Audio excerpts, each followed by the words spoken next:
পশ্চিমবঙ্গে বিজেপি পার্টির রাজ্য সভাপতি পদে পরিবর্তন নিয়ে বেশ কিছুদিন ধরেই দলের অন্দরে জল্পনা ও কিছু ক্ষেত্রে কোন্দল বা মতানৈক্য চলছে।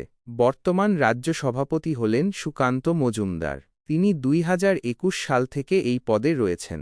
সাম্প্রতিক বিভিন্ন সংবাদ সূত্র অনুযায়ী সুকান্ত মজুমদার কেন্দ্রীয় মন্ত্রী হওয়ায় তাঁর রাজ্য সভাপতির পদ ছাড়ার সম্ভাবনা রয়েছে।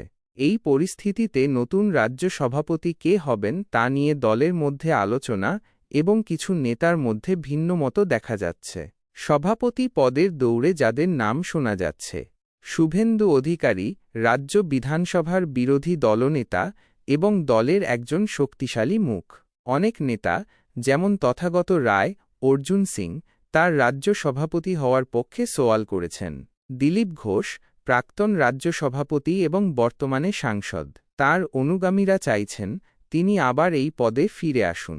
সুকান্ত মজুমদার, যদিও তিনি কেন্দ্রীয় মন্ত্রী হয়েছেন, দলের একটি অংশ মনে করছে তিনি আবারও নির্বাচিত সভাপতি হতে পারেন।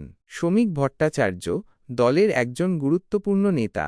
জ্যোতির্ময় সিং মাহাতো, অগ্নিমিত্রা পাল, লকেট চট্টোপাধ্যায়, জগন্নাথ চট্টোপাধ্যায়, রথীন ঘোষ, এদের নামও সম্ভাব্য প্রার্থী হিসেবে উঠে আসছে।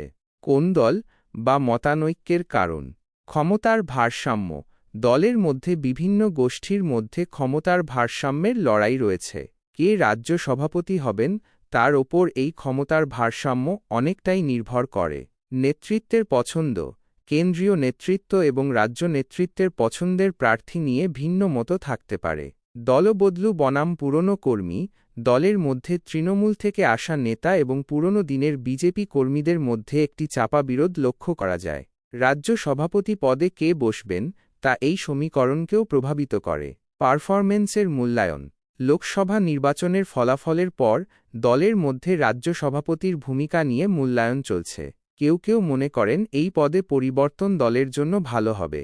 বর্তমানে বিজেপি তার সাংগঠনিক নির্বাচন প্রক্রিয়া চালাচ্ছে